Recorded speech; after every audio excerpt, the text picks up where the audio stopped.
The recording's been started. All right, good morning. This is before the State Board of Land Commissioners, State of Idaho, in the matter of encroachment permit application number ERL 95S1250A regarding Cari Oberholzer, the applicant, for a private dock. And this is case number CC-2021-PUB-22-003. And this is a hearing, and actually a continued hearing, that we first began on August 5th, 2021. And today is August 19th, 2021. And we're at 10 o'clock a.m. Pacific and 11 o'clock a.m. Mountain Time. And my name is Lincoln Strawn, the hearing officer from the Deputy Attorney General's office here in Boise. And so I'm running this hearing, and as I said during the first scheduled hearing, is that behind me I have two computer monitors that I'm looking at the documents regarding this case. And so if you see me looking off kind of past the camera, that's what I'm doing. I'm looking at the documents that are part of this case, and I also look down from time to time as I take notes regarding the proceedings. So the way this will work is we're going to go through the preliminary items of just, as I stated, of what this case is about. And I just want to say for the record that this is about the encroachment permit application of the single dock. There's not really anything else at issue other than what's related to that. We'll get to the objectors' concerns when we get to that testimony, but obviously a big part of their concerns is whether the dock will be used for commercial use. And so, you know, as we all provide our testimony and our input to this hearing, let's just keep that in mind, that there's kind of two things at stake regarding whether the dock permit meets the specifications of the Lake Protection Act. And that is not only just the measurements and the line of navigation and so forth that we'll get into, but also whether it's a private dock versus a commercial use dock. And so we kind of started this last time, and I went around the lines and we kind of made sure everyone was on the line, that I understood who would be participating. And since this is a continued hearing, I'd kind of like to skip that part and get right into testimony. Just with that being said, that anyone planning to speak on the hearing today, if you don't want your video on, that's fine. We just want to make sure you have your microphone on so that we can hear you okay, obviously. But then I will swear you in before you give testimony. And so I just want to quickly recognize Ms. Kaufman and Mr. Amer from the Idaho Department of Lands. And I understand you've got a conference room full of people. I just want to make sure you can hear me okay, and that we're scheduled to go forward with this hearing as planned. Ms. Kaufman? Good morning, Mr. Hearing Officer. I am actually appearing remotely today, so still representing the Department of Lands, but I'll let Mr. Amer chime in as to how the video and audio are functioning in the conference room. Okay, thank you, Ms. Kaufman. Mr. Amer? Yeah, good morning. Everything's fine on our end. We can see you and hear you very well. All right, that's great. So we'll check back with you. I assume that some of the folks in the line with you, Mr. Amer, are some of the objectors. And so when it's their turn to talk, we'll just make sure that we can hear them okay.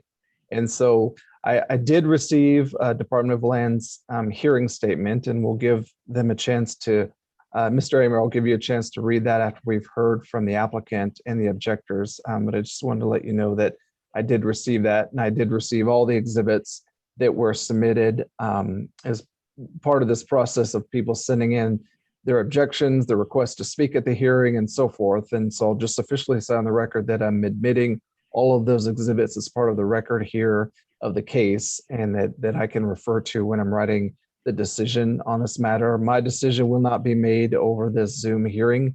It will follow in writing, and it will be a recommendation to the director. And then the director will issue the final decision. My decision is a preliminary recommendation, and then the director will issue the final decision. So with all that being said, let's go ahead and get into the testimony now. And last time we had Mr. Brian Oberholzer representing his wife, Cari Oberholzer, as well as his partner, Scott Stanton. Mr. Oberholzer and Mr. Stanton, are you on the line with us today? We are, yes. All right, good morning. So let me swear you both in and give you a chance to talk. So Mr. Brian Oberholzer, do you swear to tell the truth, the whole truth, and nothing but the truth today? I do. Thank you. Mr. Scott Stanton, do you swear to tell the truth, the whole truth, and nothing but the truth today? I do. All right, thank you. And so I know we started the hearing last couple weeks ago, and you were presenting some of your concerns. Let me just ask you, have you received the exhibits and the documents that you did not receive until right before the hearing last time? Have you received those documents and have had a chance to review them? Yes, I have. Yes. All right, thank you. 20 more. Okay, great. And so, I'll open it up to, kind of give your own narrative of why you feel that the private doc should be approved. But somewhere in your testimony, I would like you to address the concern of the objectors and the Department of Land's hearing statement, in that according to the application, it appears the dock will be within the required measurements and meet the line of navigation requirements and so forth. But the main concern seems to be that it will be used for commercial purposes, not a private residential purpose. So you don't have to start with that, but at some point in your testimony, I would like you to address that. But go ahead now, and the floor is yours. And Mr. Stanton and Mr. Oberholzer, you can go back and forth. You don't have to speak one and the other. It's really however you want to present your case. And go ahead and begin when you're ready. Okay, thank you. I'll start. Just basically, I don't see the need to address all of the extraneous, non-relevant, pertinent things brought up by the many objectors on this. And one, let me start with 8 objectors, or maybe a 9th came in. Only 2 are neighbors. Only 2 were required to receive notification. Why do I have non-neighbors, some that aren't even littoral rights owners, objecting here? Is that even allowed?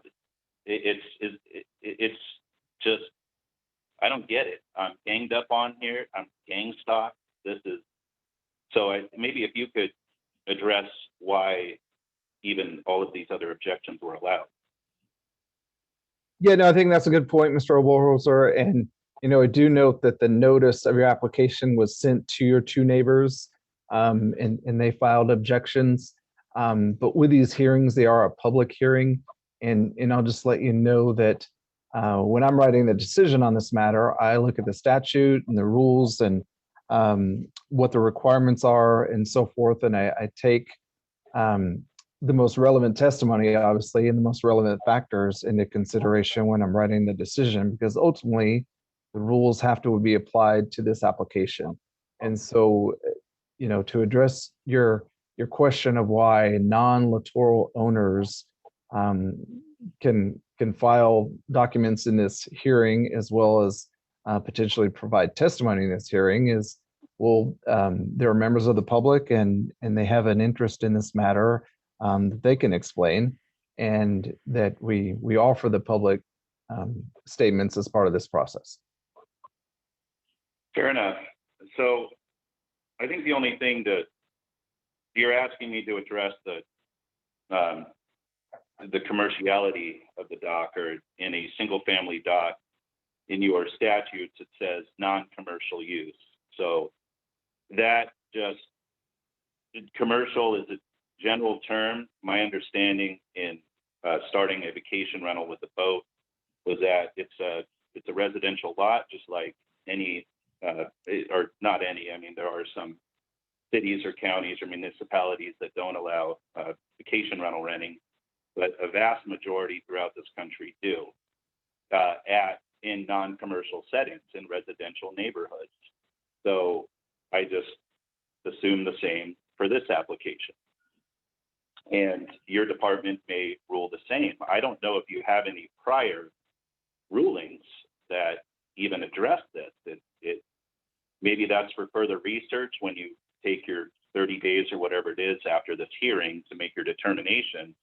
You may dive in and look for prior rulings on that. But if there are none, then I guess you have to make a determination. But I understand that. I understand that that's a question mark, and I'm open to resolving it.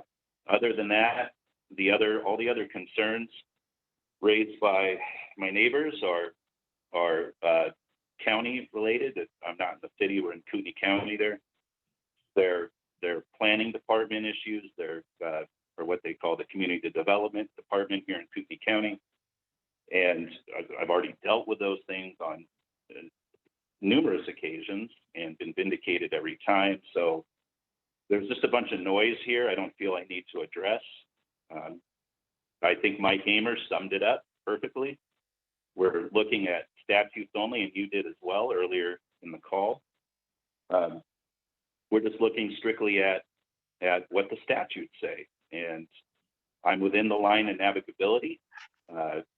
800 feet away is the nearest dock. All of these things are perfectly sound. Mike Amer couldn't have wrote a better opinion.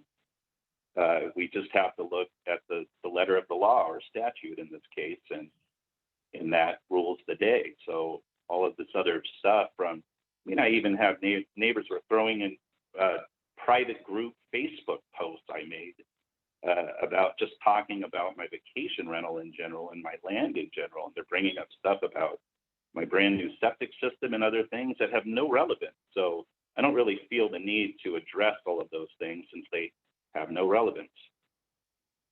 That's, Scott, anything to add? No. Okay. Okay, well, thank you, Mr. Oberholzer. And yeah, I would reiterate the relevant factors in this case are by the statute, and it's only about the dock and not anything else about your property, except as it may be related to what the objector's concerns seem to be, is that it's for commercial use. May I just ask, and you don't have to answer this, but it was just something I was curious about. So on the application, I'm looking at it, and I know there's a lot of information you have to put on there. It's 50 pages long or so, but number 15 on the application, I think it's page 1, the bottom of page 1, on purpose and need of the dock, there's an option to check mark commercial, industrial, public, private, or other. And on your application, you wrote, you marked private. Is there a reason that you marked private as opposed to one of the other options? Look, I use my dock all the time. Another thing, I think a few objectors tried to say I never use it or something. It's ridiculous. I'm down there all the time. So I use it privately. And just like Mike said in his opinion, guests have the option to walk down there or not. Many don't. I don't charge mortgage. I don't do any of that stuff. So if friends come over and use the dock at times, that's what most of my neighbors do. That's what most everybody on Lake Coeur d'Alene and every lake in Idaho does. So, and I'm sure all of them are marking the private use as well. Lines or maybe blurred at times. I don't know, but you have these few boxes to check, and I checked what I thought was the appropriate box. Okay. All right. Anything else you can think of to say this time? This isn't your only chance to talk. You'll get a chance to talk again if you think of something else that comes up. But for now, is there anything else you would like to say? Sure. If I need to check some other box, I'll take your guidance. I mean, I looked at other dock applications from friends and others, and that box was always checked, and they use their docks in a very similar manner. So if it's suggested I check another box, then I will. Okay, and I'm just making some notes here on my end.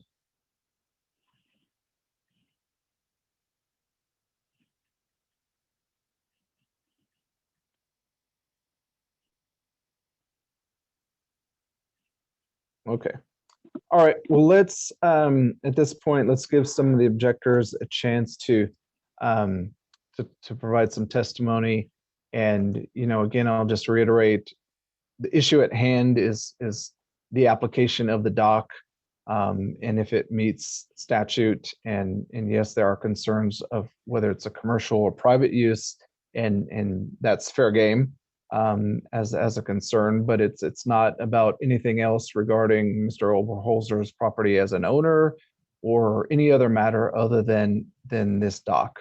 And so with that kind of caveat thrown out Sorry, there. Can Yeah, I go ahead. chime in? I forgot. So look, also in the commercial, in Mike's opinion, he questioned the nature of the vacation rental. But I think I alluded to this earlier. I'm open to what you have to rule on about that. So yes, and I know, and somebody's going to bring this up in their objections, that I advertise, I think I said, I'm the only houseboat rental on Coeur d'Alene Lake. Actually, I think there might be 2 or 3 others now. I wrote that a long time ago. So I'm open to your guidance when you rule on this. If it comes out to not operate the houseboat as a vacation rental, I'm totally open to that. But it's for you to decide. You make the laws, the statutes, the codes, not the general public, not my neighbors who seem to want to interpret the law in their own way. So I just wanted to throw that in. Thank you. Okay, thank you. All right, well, let's give some of the objectors a chance to provide testimony here, and I'll start with the adjacent neighbors first. So Mr. Dennis Lakander, are you on the line? I'm here personally. Would you mind sitting at the Sure. chair up here? Thank you. All right, and Mr. Lakander, do you swear to tell the truth, the whole truth, and nothing but the truth today? Yes, I do. All right, thank you. So go ahead and begin when you're ready. Well, actually, I just changed my mind on my first comment. Mr. Oberholzer said that he's down there all the time. This morning, myself and my neighbor, Rob Echon, looked over the property, and as I speak right now, the Oberholzers have a 25-foot diameter float trampoline with a couple of other floatables attached to it, including a recreational floating log attached to the bottom of the lake, stationary, that appears to me, and I would be open to take a Department of Lands person down there and show them exactly what we saw. I was aware of it for probably 2 or 3 weeks anyway. It is close to, if not 100% on our property line. And he just said that he's down there every day and checks things out. Everything's okay. You ought to see this. It's a huge inflatable trampoline. Sometimes I'll see a canoe tied to it or a kayak. And right now, as we speak this morning, it is permanently attached to the bottom of the, I wouldn't say permanently, but it's secured to the bottom of the lake on our property, not just over it, on our property. I didn't want to start with that, but I thought with his comment that I would add that. I'll also say that our first business encounter with Mr. Oberholzer was after we found out that he installed 2 electrical poles underground in cement on our property. And they're still there today because I talked with Brian about it. He said he made a mistake. I listened to him. But he wouldn't you be aware when you put 2 electrical poles in the ground in cement that it would be on your own property? Anyway, to get to my first meeting with Brian, on his first dock application. I agreed to meet Brian at the Breakfast Nook restaurant in Coeur d'Alene.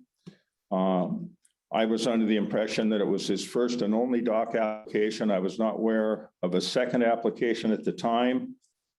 We looked it over. I was not that knowledgeable at the time. I believed at the time that each lakefront property owner, if you had a lot, you could put a dock in.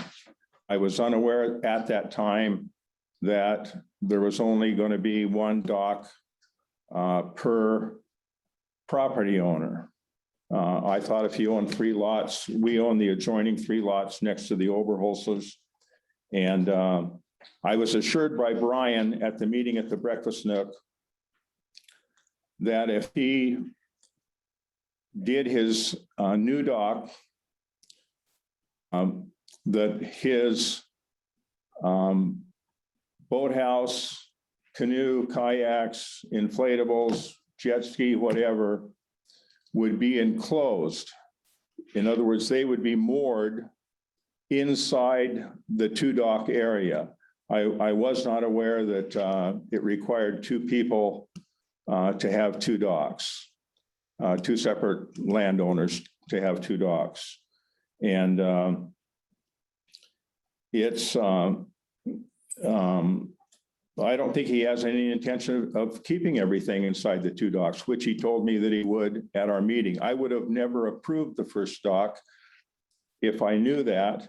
And I definitely wouldn't have approved the first dock if I knew that there was some sort of a quitclaim deed coming down the road, to encroach, more things. And he never brought up the quitclaim deed at that time. I don't know if he knew about it at that time. I believe he did because of the way the 2 docks were presented. And I would say that he, in my experience, has a way of pushing the envelope. He says one thing and does another. And my wife and I believe that we've been taken advantage of. And it's a good neighborhood. We have great neighbors. Our neighbors have very nice homes. I can see the concern. And I think this is out of control. And anyway, I couldn't believe what what I've been looking at. There's other issues too. The land across the road from the lake, he will park things on it. I've seen motorhomes there. I've seen trailers. I've seen boats there. I've seen cars parked there. He agreed to put a log across that area where we didn't clear it out, clear the rocks out to park things on it. Brian or the former owner did. And the log gets moved.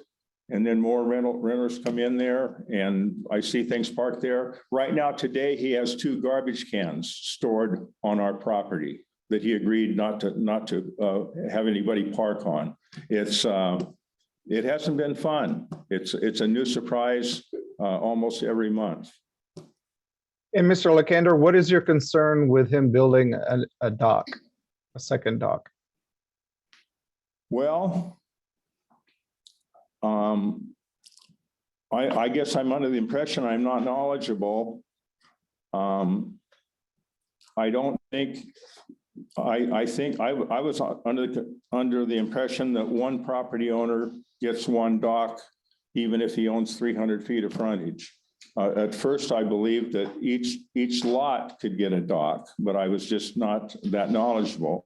And now I know that it doesn't matter how many lots you have or how much frontage you have. One property owner gets a dock. And I believe this whole quitclaim deed is just a technicality to have 2 docks with a husband and wife that basically own the property together. I just think it's an end run. And I would have never approved the first dock if I knew the second dock was even coming. Brian never mentioned anything about a second dock application to me when we met. That was on in May at the breakfast nook in Coeur d'Alene. There was no mention of it. He had to be thinking about it just to have the two docks put down there. Tony?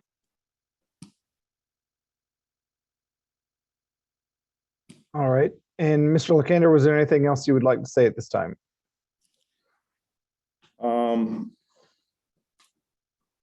Just our experience with the short time that we've been neighbors. And there's other things, but not, I don't need to bring that up, but he doesn't appear to me that he has any regard whatsoever to property rights, I guess, unless it comes to him. And I mean, I'd love to show somebody, you wouldn't believe it if you went down there and saw this float trampoline and how it's installed to the bottom of the lake. And the way I look at it, I know the property line out there pretty well. It's all on our side.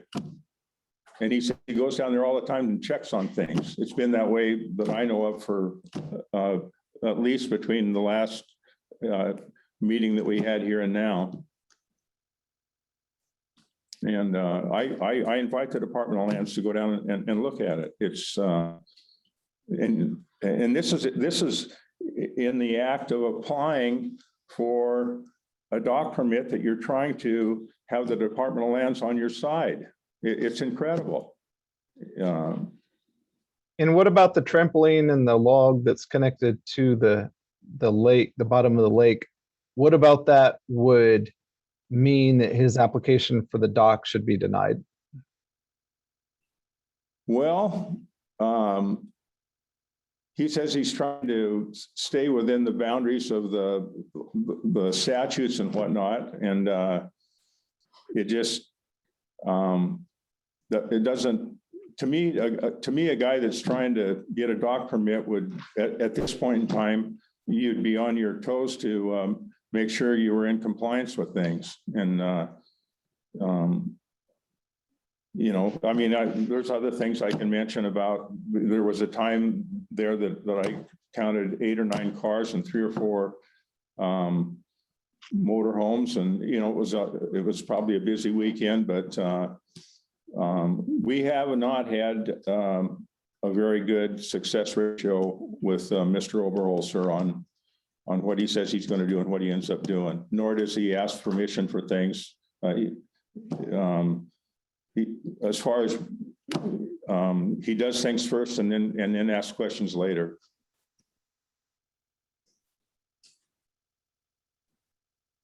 Okay. And I think this quitclaim deed is just a loophole to, you know, end up getting what he was planning on doing all the time. And I think it's just an end run. Okay. And was Miss Gloria Lakander wanting to speak on this hearing as well? I'll just say a few things. Do you swear to tell the truth, the whole truth, and nothing but the truth today? Yes, I do. All right, thank you. Go ahead. Well, the only thing that I think my husband that I would have added to what he had to say was that when we first approved the first dock, because it's part of the big picture, that we had no idea. We did not know that renting about a boathouse, we didn't even know of things really happening. And to me, anybody that is renting a boathouse, and he knew in time that was against the statutes of the Department of Lands, that we looked at it as a commercial venture. We don't like it in the neighborhood. We feel that it shouldn't be there. And I hope that he complies, or he should comply. And if he doesn't comply with his boathouse, whether he removes it totally or whether he can apply for a commercial dock permit, that's all legal. But if he doesn't follow the rules, and we don't want to be neighbors that are going down there and checking things. We have no desire, none of the neighbors do. So if he wants to comply, let him comply. But otherwise, knowing that the first dock was approved, and we did not know at that time that it was going to be a commercial venture, and it ticks us off. That's all I have to say. All right, thank you, Ms. Lakander. All right, is there a Jerome Pluth in the conference room or on the line who would like to testify?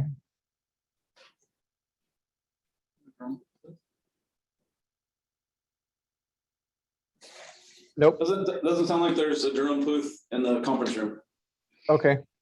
And it's not coming up on the Zoom, so we'll skip that.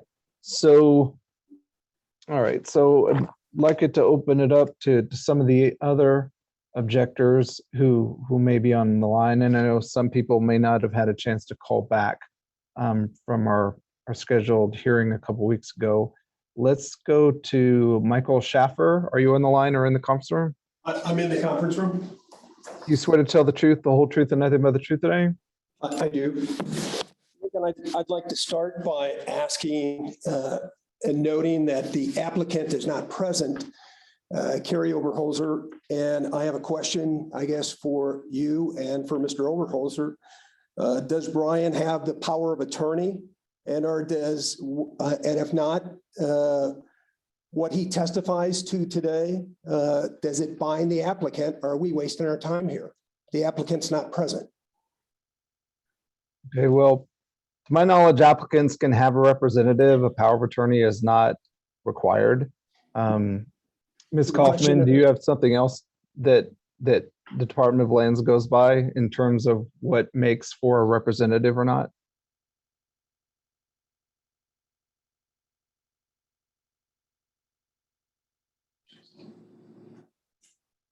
Ms. Kaufman? I apologize. I was having difficulty unmuting myself. That's okay. I don't know if you heard my question, but so Mr. Schaffer raised a concern that the actual applicant, Cari Oberholzer, is not on the line and that her husband is representing the official applicant. And to my knowledge, no formal power of attorney would be required to represent in an administrative hearing. Do you have any further knowledge to add? That is correct. Under the department's rules of practice and procedure, parties may be represented by someone. It doesn't have to be an attorney or someone with an official power of attorney. They can just choose to be represented by someone at the hearing. And so the department's view would be that what Mr. Oberholzer says, speaking on behalf of the applicant, would be binding on the applicant. Okay. All right. Thank you for that, Ms. Kaufman. All right, Mr. Schaffer, do you have anything else that you would like to say? Well, yeah, that answers the fact that she said it's binding on the applicant. That's what I was seeking to determine. I do have a few questions for Mr. Oberholzer, if I can put those on the table. Is that allowed? Sure. Do you intend to rent any mooring space or dock space on either of these two docks? Did I not already answer that? And is it Leon? Do I need to answer this again? And are we cross-witnessing here? Is he allowed to ask me questions? You can ask you questions. You don't have to answer it if you don't want. No, well, I'll just go ahead and answer it because it's an easy one. No, I don't rent moorage. I already said it. Okay. And so do you intend to rent boats, jet skis, or any other water toys off of the dock? No, no. Never have, will not do it. Do you intend to monetize the docks in any manner? I'm sorry, repeat that? Do you intend to monetize the docks in any manner? We've already covered this. Don't repeat yourself.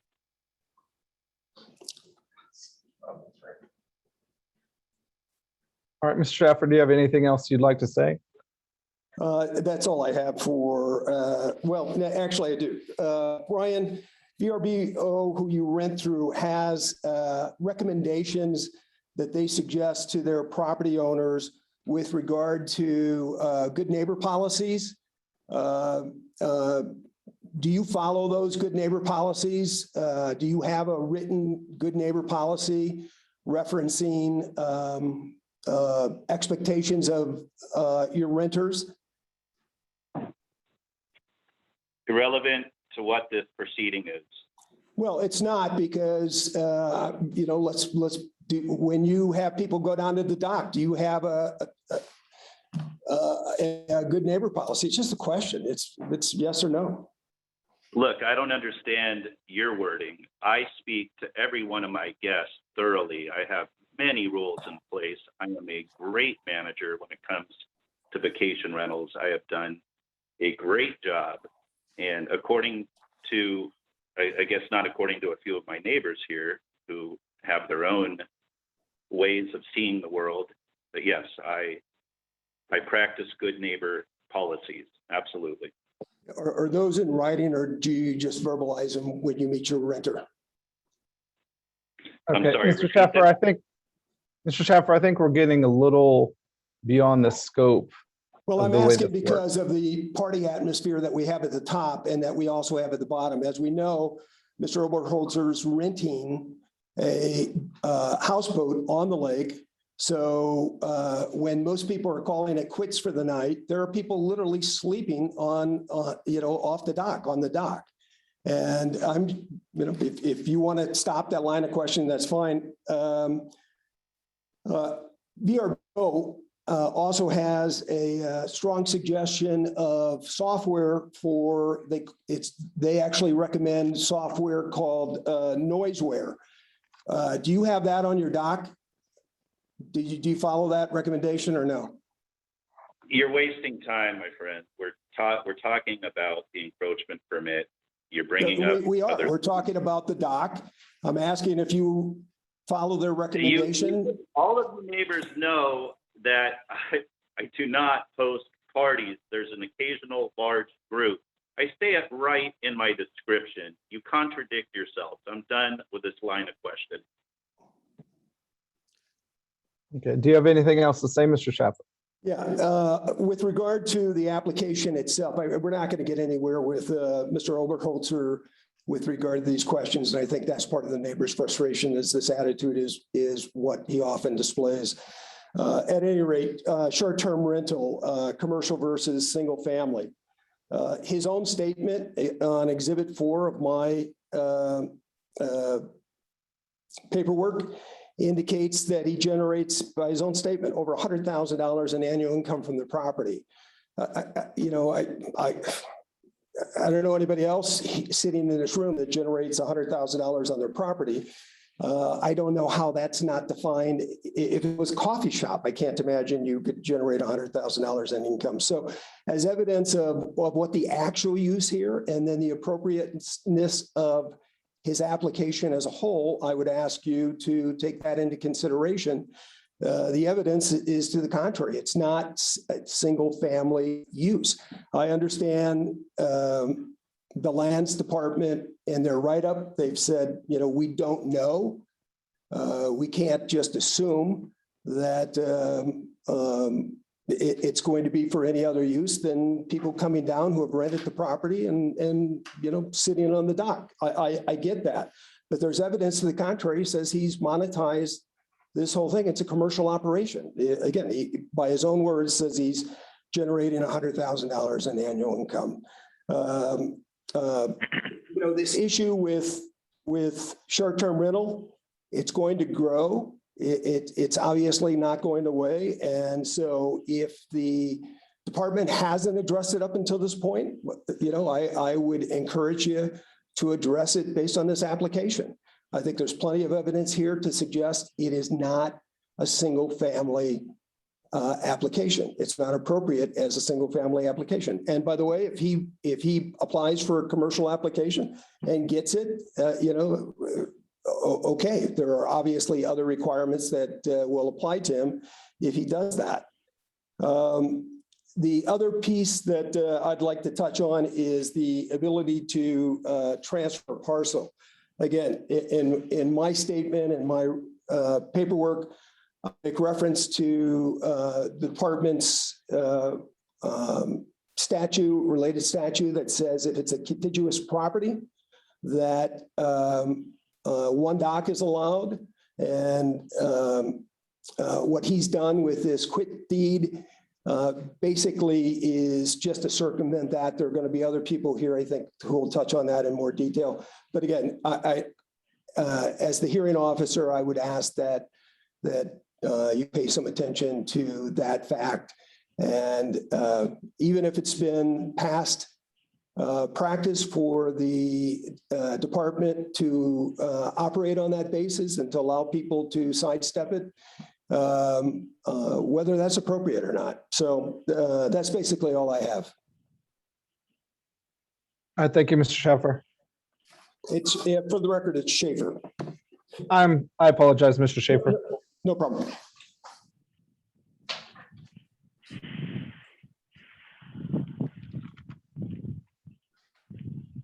Okay. All right. Is Rob Echon on the line or in the conference room?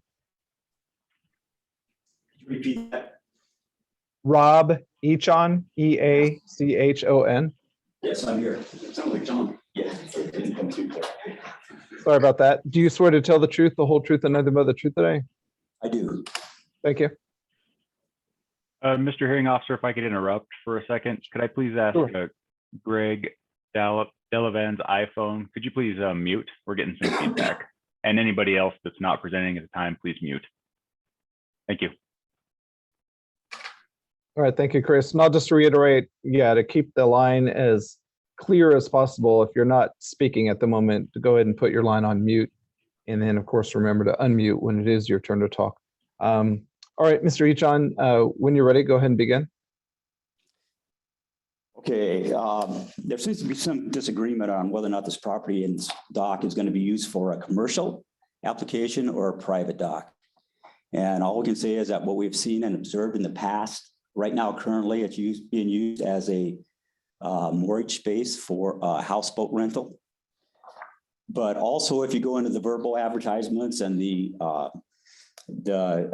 listings that he has regarding both the houseboat and the A-frame, he makes it clear that that property, that docks would be for the benefit of its rentals and for mortgage for people that are using his properties. So going through your rules and regulations, to me, it appears that that is very definitely a commercial use of that dock that he's asking, just based on what he's using the current dock for.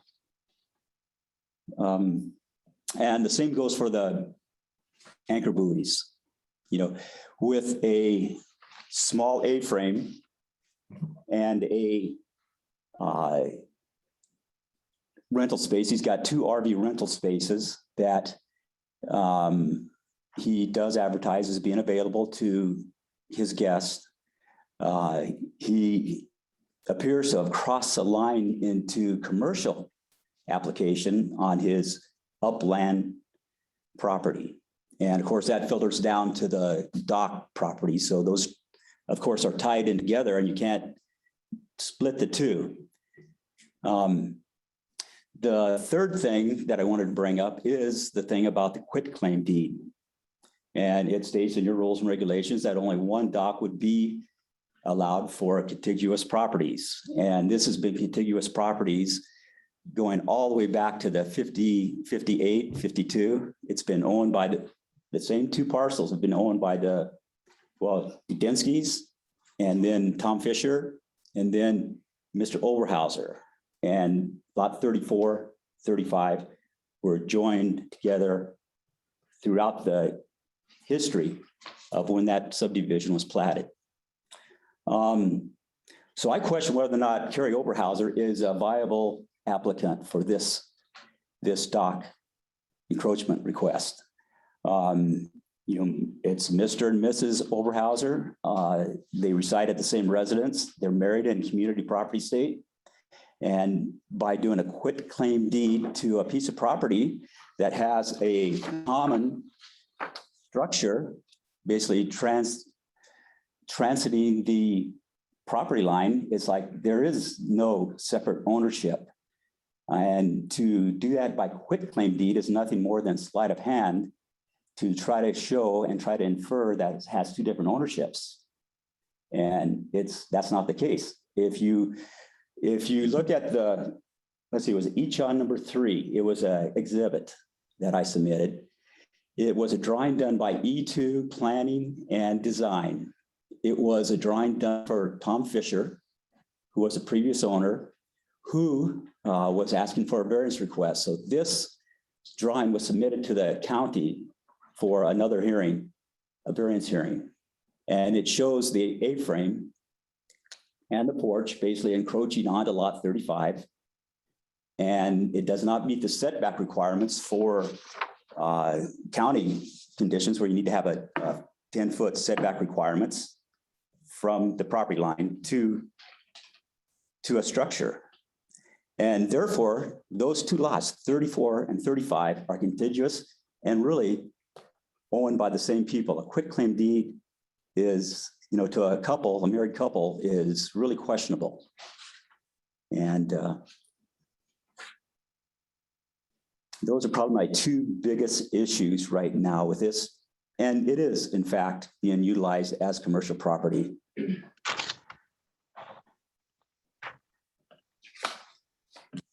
Okay, thank you, Mr. Echon.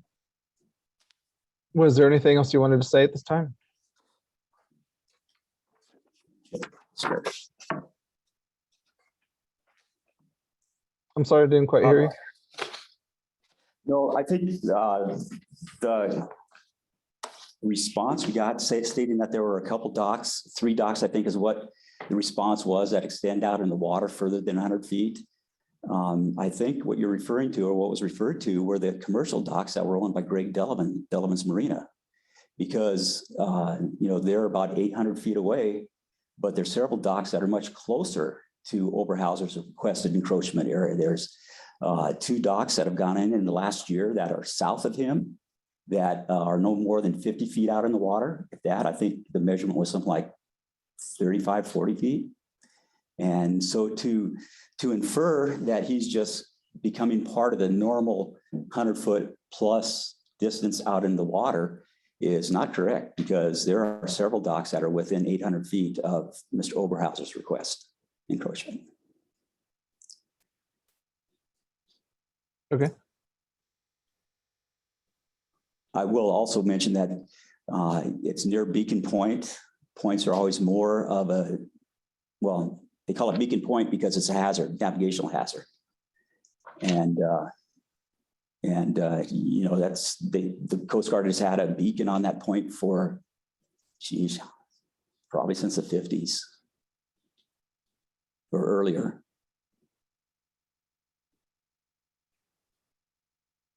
Also, it's a deep water site.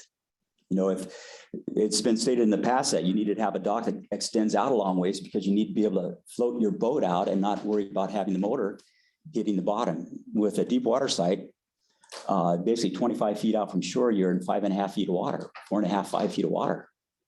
And so there really is no other purpose to run a dock out that far in that area unless you plan on using it for moorage space or party space, or tying up your boathouse or float house, or not float house, but boathouse, and rent space.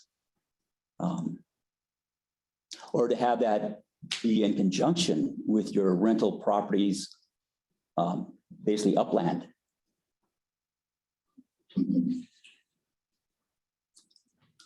So I probably ranted and raved enough here, but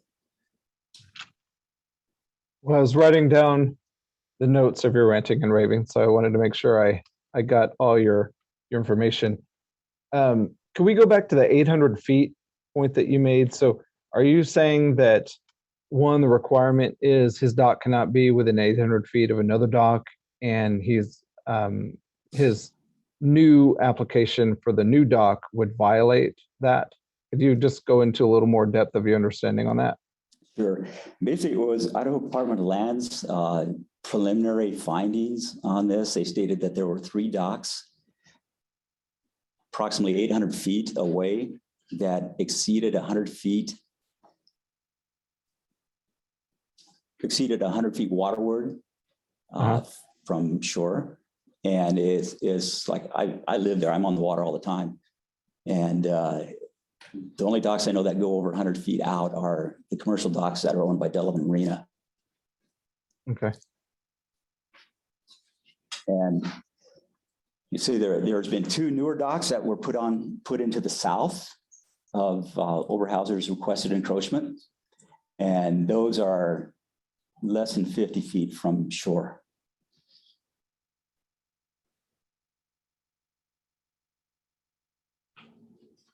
All right, thank you.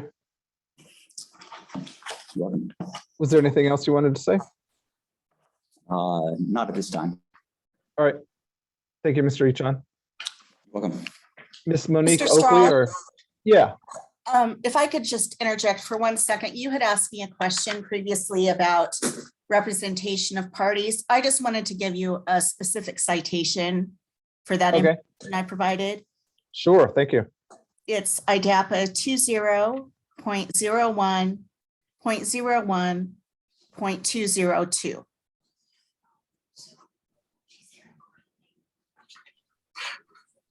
Okay, thank you for that. You're welcome. All right, Miss Monique Oakley, are you in the conference room or on the line? I'm online, Mr. Okay. Hearing Officer, but I have no verbal testimony I wish to enter at this time. Thank you. Okay, thank you. All right, so who else would we be looking for? That's kind of my list for objectors, except looks like we have Lauren McCroskey. Are you on the line? Or Mortiza Sarlacc? Yes. Okay, They're in the conference room. all right, thank you. Do you swear to tell the truth, the whole truth, and nothing but the truth? I do. Thank you. Thank you for letting us speak today.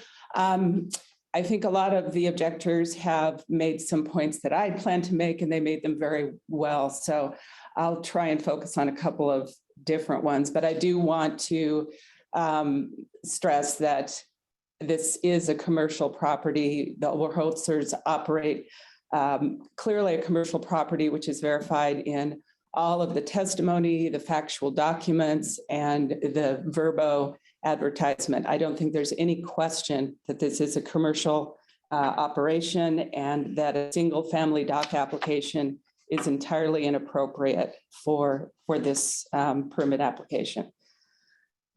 I guess it was suggested by Mr. Oberholzer or questioned that some of us are not adjoining neighbors, and why are we here causing him a fuss? I don't know in terms of legality, but some of us who are here today actually draw our drinking water from a location directly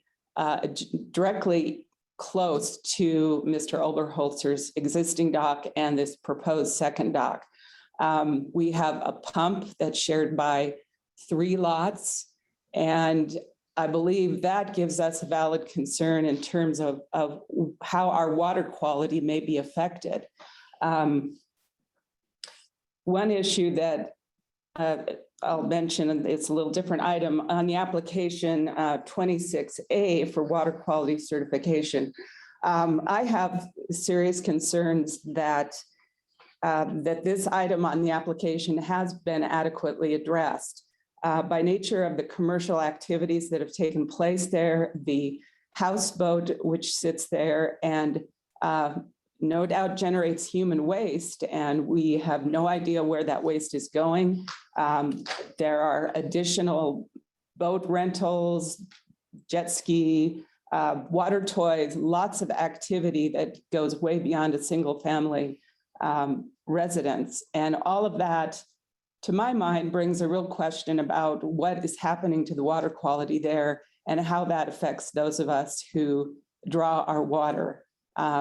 So I would really impress on you to consider that much more needs to be brought to bear on that issue. So I don't think I have anything else new to mention, but again, I question, as Mr. Echan did, that this applicant is married to Brian Oberholzer. They are a family, they are a single family.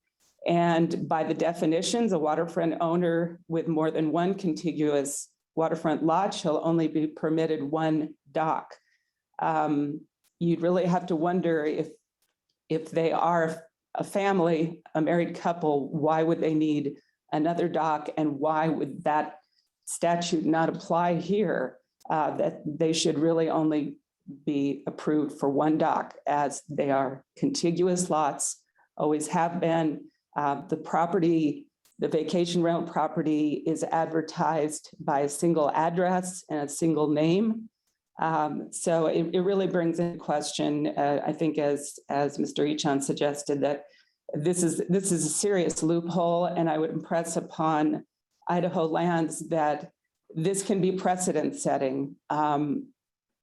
This is a loophole that could be manipulated by multiple owners throughout the lake. You could start quitclaim deeding your lots to your uncles, aunts, cousins, whomever. I don't think that was the intent of that law. So I do want to reinforce that point. Let's see.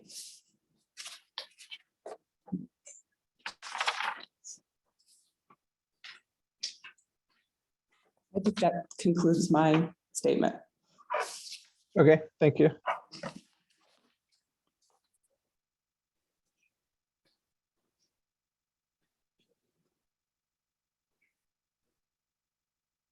All right, thank you again. I was just finishing up some notes there. All right, that is all the list of objectives I had. Was there anyone else that I may have missed that has relevant testimony to present? Yes, sir. And what is your name? I am Lawrence Macross' husband. I would like to mention something very briefly, sir. Yes. Could you please look at And what is your name, sir? First name Murteza, M-O-R-T-E-Z-A. Last name Sarlak, S-A-R-L-A-K. Oh, yes. Okay. All right. And do you swear to tell the truth, the whole truth, and nothing but the truth today? I do, sir. Okay. Go ahead and begin. So there is in field of psychology, there are a lot of application. And if you say, what is the psychology in this field? I refer to Matlock, that I'm sure you have watched he said, Your Honor, bear with me. I connect the connection between whatever I'm saying and the issue that we are here. And, I'm mentioning that. One particular field of psychology is that we study the present and past behavior of an applicant or an individual or a child. And then we apply that study and that intent and that behavior of the present time or the past of the person to the future. For example, we get conclusion that if we do have a person A with this behavior, with this intent, what he or she will be doing in the future. Now, if I apply that kind of notion of psychology directly to this matter, Mr. Oberholzer applied for a single family dock and quickly turned it into a commercial. And with your permission, let me read his own advertisement that he has offering for his rental properties that includes an A-frame house, a bunkhouse, RV hooks up, and his houseboat. This is what he has advertised in his own writing. And according to his advertisement in Exhibit A, page 2, line 3 of the last paragraph, in addition, here is what he says. In addition to biking and lake fun, I have variety of seasonal outdoor games. Frisbee golf, cornhole, tetherball, and other fun stuff as the list keeps growing. Coming soon, e-bike rentals, great for jaunts to Higgins Point or a trip to a town 5 miles away. In fact, if you think of any toys or amenities that we don't have, please ask. I will try to find a way to get them. My conclusion of this statement is the intent of Mr. Oberholzer is very clear, and there is no ambiguity of that, that if his second dock that his wife has applied, but we certainly know he will be using that, he will be using for commercial purposes because of the past behavior and because what he did in the past. About my wife referred to that he complained that why we who are not adjacent to the lake or whatever, we are here. As my wife mentioned, we drink from that water. We shower with that water. Beyond that, the noise also, when the guest, he's advertising his property as a party, P-A-R-T-Y site. And then when those party site, 24, 25 of them are coming, that clearly he has mentioned in his advertisement that 6, 7 of them or 5, 6 of them are sleeping in a boathouse, and so many of them will be sleeping in a bunkhouse, and so many of them are sleeping in his A-frame house. So the noise will travel very easily. Several months ago, about 6, 7 o'clock in the afternoon, there were several gunshots there. We reported to the sheriff department, and the record is there that somebody decided to shoot the gun, and the shots were coming from probably somebody decided to do target shooting. And that was very, very uncomfortable for us when there are many guests coming and he says, come and have a party, then it will be a nightmare for the entire neighborhood, regardless of how close we are to his boat, his lake property or his dock, or how far we are.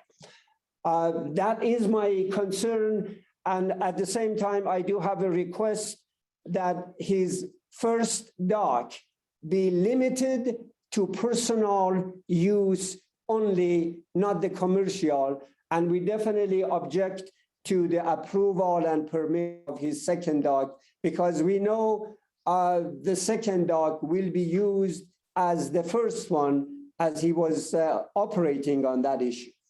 Beyond that, I don't have any comment, and I really appreciate for time that you have provided for all of us to air our concern. All right, thank you, Mr. Sarlach. My pleasure. Was there anyone else online or in the conference room there who wanted to testify on the hearing? I think that is it for the conference room, Mr. Hearing Officer. All right, thank you, Mr. Amer. And I'm not seeing or hearing anyone on the line here. So, Mr. Amer, at this point, let's go to you to get Department of Land's take on this. And I know you submitted the hearing statement that it sounds like everyone has looked over. But I'll just ask you, do you swear to tell the truth, the whole truth, and nothing but the truth today? I do. All right. And so if you would go ahead and give Department of Land's take on this. I'd first like to talk about a couple things that got brought up today, Mr. Hearing Officer. In the regards to the 100-foot dock length, that determination came from the website KC Earth, which is Kootenai County's parcel webpage. They have a 2021 aerial image And the three properties that I was referring to are the Henson Family Trust, Michael Schaefer, Betty Hart's, and all of those docks appear to be 100 feet or more. The image appears to have been taken in spring when the water was low. There are no boats in the dock, and the awnings covering the slips aren't in, which indicates to us that it's a non-summer season. The reason I mention that is because the docks are significantly longer onto dry land, but on one dock in particular, it looks like it's about 96 feet, just almost over the water itself. So that's where that determination came from. And then as far as the floating toys are concerned, let me back up. As far as the trampoline is concerned, Department of Lands has rules in IDAPA for trampolines, which we would consider a floating toy. And a floating toy is not required to have a permit as long as it is not anchored to the bed of the lake with a device that requires equipment to remove it. And as long as that trampoline or that floating toy is not located beyond the line of navigability for more than 24 hours. So there are rules that pertain to the floating toy. As far as the location of the floating toy, if it is too close to the littoral line, I'm not exactly sure how to answer that at this time, but there are rules that pertain to trampolines as floating toys. All right, thank you, Mr. Draper. Okay, and then as far as my hearing statement goes, Mr. Hearing Officer, I will just touch upon a couple things, mainly the timeline and then also kind of the conclusion as opposed to reading through the whole entire statement. Okay. Good afternoon, good morning, good afternoon. My name is Mike Amer. I'm the Lands Resource Supervisor for the MICA Supervisor Area Office of Idaho Department of Lands, and I'm the supervisor of the Nav Waters program at IDL. My purpose in being here today is to provide you with information regarding IDL's assessment of application for encroachment permit ERL-95-S-1250A filed by Cari Oberholzer. Oberholzer is seeking an encroachment permit for a single-family dock located east of Bennett Bay on Lake Coeur d'Alene. The proposed single-family dock will consist of a 4x85 approach and a 10x36 L-shaped pier dock, 700 square feet, as well as a mooring buoy located south of the proposed dock. The timeline: on April 23rd, 2021, IDL receives the application for a single-family dock. The application was deemed incomplete as the name on the application does not match the name on Cooney County property ownership records. On June 9th of 2021, IDL receives complete application from Cari Oberholzer. As well, on the 9th, IDL sends adjacent neighbor notices to Dennis Lakander and Jerome Pluth. On June 21st of 2021, Gloria Lakander emails IDL raising concerns about the application. And on June 24th, Gloria Lakander meets with IDL staff to discuss the application, formally objects to the project and requests the hearing. Also on the 24th of June, Michael Schaefer emails IDL, thanking IDL for listening to concerns and requests a contested case hearing. On July 19th of 2021, IDL's director issues a notice of appointment of hearing officer and hearing. And one thing that's not in my statement that I will note is this morning, IDL ran out to the site to perform an inspection and noticed that there was a boat lift on site that is not permitted and is not part of the application. It would need to be permitted if it wants to be remained in that location. There was a long log boom that's on site that is not permitted and would need to be removed, as IDL does not typically permit those type of encroachments. And then there was a boat, the houseboat that's in question, that was moored to the dock this morning. And as IDL visited the site, people came out from the boat. So there are people that are staying on the boat as of this morning. I'd also like to note that the applicant came into IDL's office back in 2018 to try to get the non-compliance of their dock resolved. And it's taken until 2021 to receive an application to get the dock issue resolved. The next part of my proposed statement or my hearing statement discusses all of the applicable rules that IDAPA and other rules that IDL looked at when analyzing the application. So I will skip to section 3, which is page 6. IDL's analysis of the application's compliance with the LPA and LPA rules. Littoral ownership. Oberholzer owns one littoral parcel on Lake Coeur d'Alene, parcel ID 0-4620-000-034A, with approximately 100 feet of water frontage. Oberholzer is therefore a owner with littoral rights. Type of encroachment. Oberholzer is seeking an encroachment permit for a single-family dock at 700 square feet. The application type would be considered a navigational encroachment. The shoreline length, as stated above, Oberholzer owns approximately 100 feet of frontage. Square footage of encroachments. IDAPA requires single-family docks to not exceed 700 square feet in size. The proposed encroachment is a 700 square foot dock or pier. The line of navigability, the proposed dock would extend outward into the lake 95 feet. As mentioned before in the beginning of the statement, there were 3 other docks north of this property that were in excess of 100 feet. So it appears that the proposed dock will be within the line of navigability. Distance from littoral lines. IDAPA states that a dock should provide at least a 10-foot setback from the property to the dock. Otherwise, it would create an adverse impact to the adjacent neighbor. The proposed Oberholzer single-family dock appears to be located in the middle of the property and will provide a 50-foot setback on one side and 30-foot setback on the other side, therefore meeting that requirement. Conclusion. The dock drawings that were submitted by Oberholzer all appeared to meet single-family dock standards listed under IDAPA. The proposed dock is less than 700 square feet in size. The proposed dock is within the line of navigability. No portion of the dock is wider than 10 feet. There is at least a 10-foot buffer between the dock and adjacent littoral lines. Oberholzer owns more than 25 feet of frontage. IDL acknowledges that most of the concerns raised by the objectors and adjacent neighbors revolve around the fact that the property and adjacent property owned by Brian Oberholzer are rented out as vacation rentals through VRBO. The adjacent neighbors provided IDL with the VRBO listings for the property in question, as well as listings for the adjacent property owned by Brian Oberholzer. IDL was not aware of the VRBO nature of the properties until alerted to by the adjacent neighbors. In the past, IDL has not addressed the status of vacation rentals under the LPA and LPA rules. IDL notes that there are likely numerous waterfront properties in North Idaho rented out as vacation rentals, from far south at the St. Joe River all the way up to Priest Lake and everything in between. However, renting out a waterfront property, including a dock, does not appear to violate the existing LPA and LPA rules. The mere fact that upland property is being rented does not necessarily mean that the renter is using a boat or the dock, as some renters may just want to enjoy the upland property, the view, and the beach for swimming.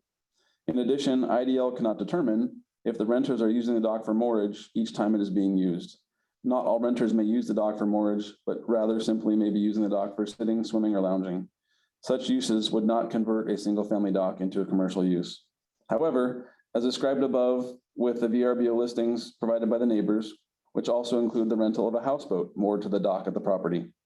The definition for a single-family dock states in part, non-commercial moorage that serves one waterfront owner. The crux of the issue involving this application is whether the use of the property as a VRBO and or the moorage of a houseboat for rental that is moored to the dock constitutes commercial moorage. IDL does not feel simply renting out a waterfront property violates the definition of a single-family dock. However, IDL is concerned that renting of a houseboat that is moored to a single-family dock does violate the definition of a single-family dock and would constitute it as commercial moorage. IDL recommends that in order for the application to be approved as a single-family dock, a condition be imposed that the houseboat is no longer moored on the dock and or the houseboat is not rented.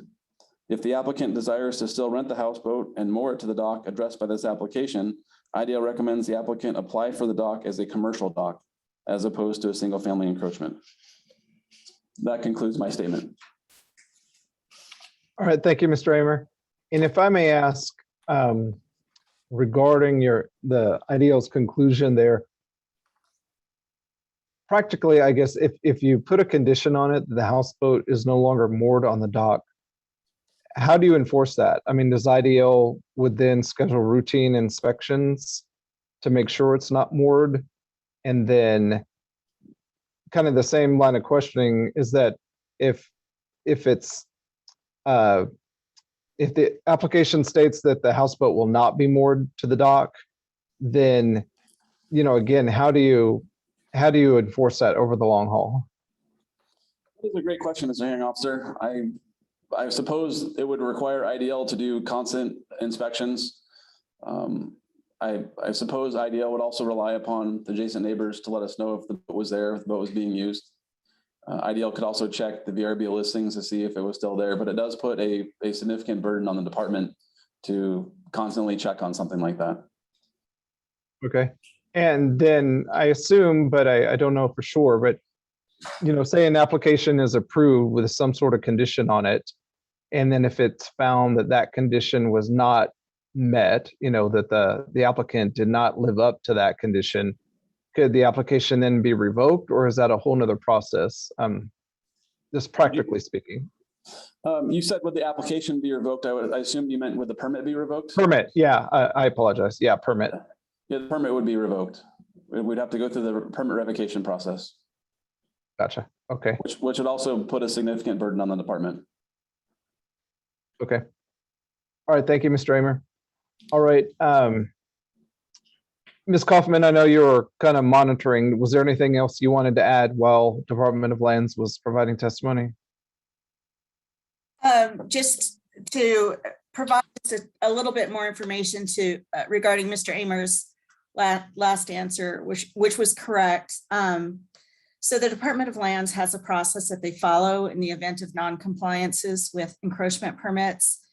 And they typically start with a notice of non-compliance, giving the encroachment permit holder a period of time to come to compliance. And the notice also sets forth the steps that the permit owner must take in order to come into compliance, as well as a deadline.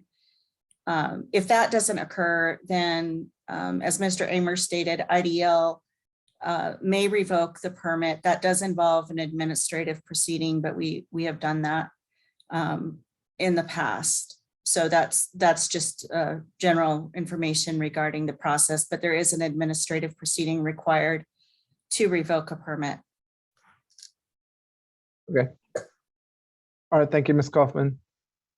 Mr. Amer, back to you. Was there anything else that you would like to say regarding Department of Lands and regarding this hearing? No, Mr. Hearing Officer. No, thank you.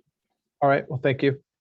All right. Well, let's go back to Mr. Oberholzer and Mr. Stanton. And, you've heard from the objectors, you've heard from Department of Lands.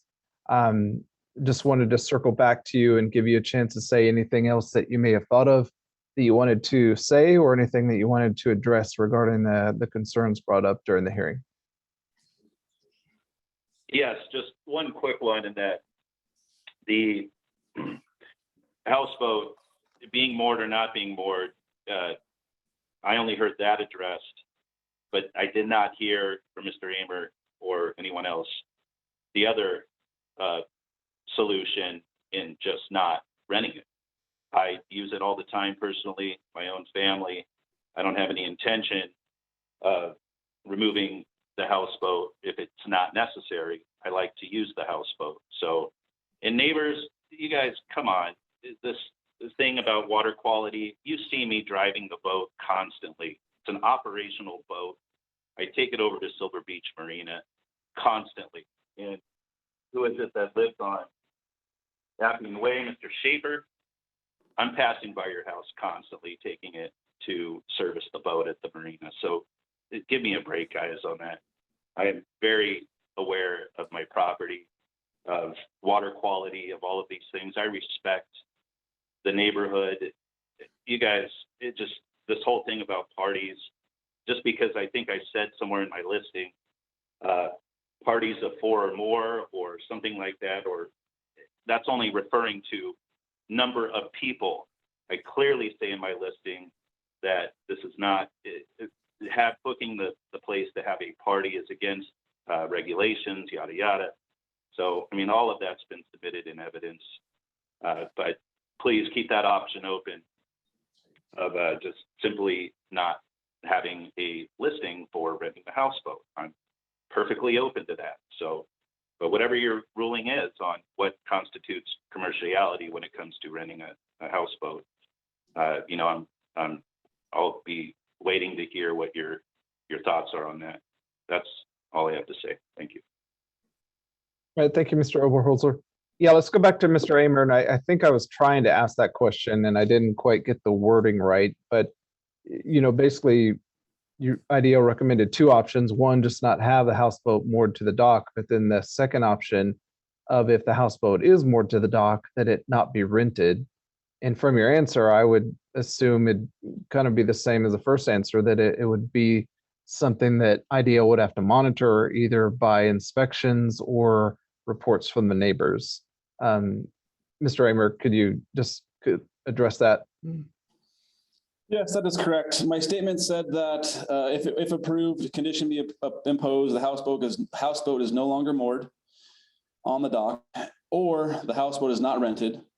And the third option would be if the applicant still desires to rent the houseboat and moor it to the dock, that they apply as a commercial dock. But to answer your question, Mr. Hearing Officer, correct. If the houseboat remains on the dock and he simply takes it off the VRBO as a listing, that would no longer be a rental of that houseboat. But it would require IDL to do inspections and to do monitoring on a near constant basis throughout the summer to ensure that that is still happening. And or relying on the neighbors for their guidance. Okay. Thank you, Mr. Amer. Mr. Oberholzer, did that answer your question? Yes, it does. I mean, there's VRBO and Airbnb. Look, I kill those listings. Nobody knows about the place. I don't rent it. It's easy enough, but constant monitoring, I think that's, a bit out there, but I'm open to it. Look, it's obvious my neighbors already constantly monitor me anyway. So sure, monitor away. I'm an open book. I try to follow the letter of the law. I apply for, I do permits. I do what I'm supposed to do. The lift that was placed there by a friend, and it's just sitting there unused. So I wasn't aware of what the lift rules were. I'm perfectly open to being in compliance with that as well. Okay, thank you. All right, well, I think at this point we can conclude the hearing, and I will consider everything that has been said during the hearing testimony, as well as all of the written exhibits that were submitted by the various parties, and I will issue a preliminary order in this matter within 30 days, and then submit that to the director for a final order. So I thank you all for your participation, and I wish you all the best of luck going forward with your beautiful community up there. And we'll go ahead and disconnect now, and this hearing has officially concluded. And so Chris, you can stop the recording on the hearing, and an order will be issued on this matter within 30 days. So thank you, and I hope everyone enjoys the rest of your day. Thank you. Thank you.